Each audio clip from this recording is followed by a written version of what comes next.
Good morning. Ngasigi ꯑꯩꯈꯣꯏꯒꯤ ꯅꯤꯡꯊꯧꯀꯥꯕ ꯅꯨꯃꯤꯠ ꯀꯣ ꯅꯤꯡꯊꯧꯀꯥꯕ ꯅꯨꯃꯤꯠꯀꯤ ꯀꯥꯔꯠꯀꯤ ꯃꯦꯁꯦꯖ ꯌꯦꯡꯃꯤꯟꯅꯔꯁꯦ ꯀꯣ ꯅꯤꯡꯊꯧꯀꯥꯕ ꯅꯨꯃꯤꯠ ꯑꯍꯥꯟꯕꯗ ꯅꯝꯕꯔꯁꯦ 4 7 ꯂꯩꯔꯦ ꯑꯗꯨꯒ ꯀꯂꯔꯗꯅ ꯑꯉꯧꯕꯒꯨꯝꯕ ꯀꯩꯒꯨꯝꯕ ꯑꯗꯨꯃꯥꯏꯅ ꯁꯤꯖꯤꯟꯅꯕꯤꯕ ꯌꯥꯏꯀꯣ ꯑꯗꯨꯒ ꯑꯃꯅ ꯑꯩꯈꯣꯏꯅ ꯆꯥꯛ ꯊꯣꯡꯕꯗ ꯀꯩꯅꯣ ꯁꯨꯝ ꯍꯥꯞꯄꯣ ꯍꯥꯏꯅꯀꯣ ꯑꯩꯈꯣꯏꯒꯤ ꯆꯤꯅꯤꯅꯤ ꯈꯪꯗꯦ ꯁꯪꯒꯣꯝꯅꯤ ꯈꯪꯗꯦ ꯃꯃꯤꯡꯒꯤ ꯑꯣꯏꯅ ꯑꯗꯨꯃꯥꯏꯅ ꯍꯥꯞꯄꯤꯕꯀꯣ ꯑꯗꯨꯃ ꯇꯧꯕ ꯌꯥꯔꯦꯀꯣ ꯑꯗꯣ ꯅꯤꯡꯊꯧꯀꯥꯕ ꯑꯣꯏꯕꯅꯤꯅ ꯍꯥꯏꯗꯤ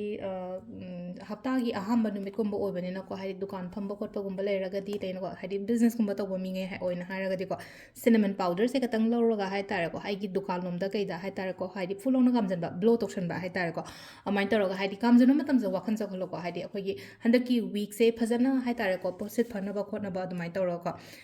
aduduma leire ado ahambada khoi card ki message miners to timing of abasa pe yengasi ko ngasi gi na timing of abake ke lege habado aduduma se miners ko ado sida leire ko card number 1 card number 2 aduga card number 3 ko ahamba anishuba ahumsuba ko ahamba card yengase ko ahamba card ki kari message lake habadu se yeng minarase ko first card se sile ko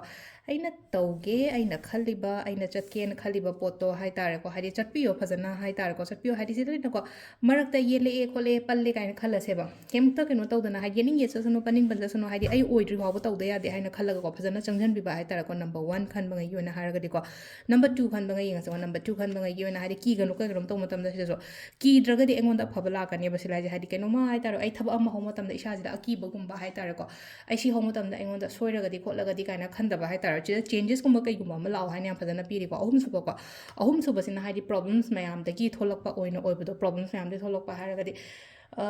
yumgi tensions ni khangde amani khangde adumba mayam dai tam tholakpa hakchang nuaite kaina harasina ko hakchang nuaitaba khotaba adu mayam dagi tholakpa oina oibudo ko overall sida laiba ngasi gi card ahum sigi message se kaino hai matam sida ko isada akiba thamdana hai tareko akiba thamdana haidi focus tawraga adumaina gumba hai tareko tawbiyo ba thabak tawba matamda ko adu sida lere koi card ahum gi message timing sa pedi timing se ki pung 6 tagina 3 ka minute kuni thoi phang lere de 9 ga minute fum doidena pung 10 ga minute 3 phang lere ko adagi mung 12 ga minute fu 3 taina nungdangi pung 3 ka minute kun 8 phang lere ko nang atheng baina 8 ga minute fu 3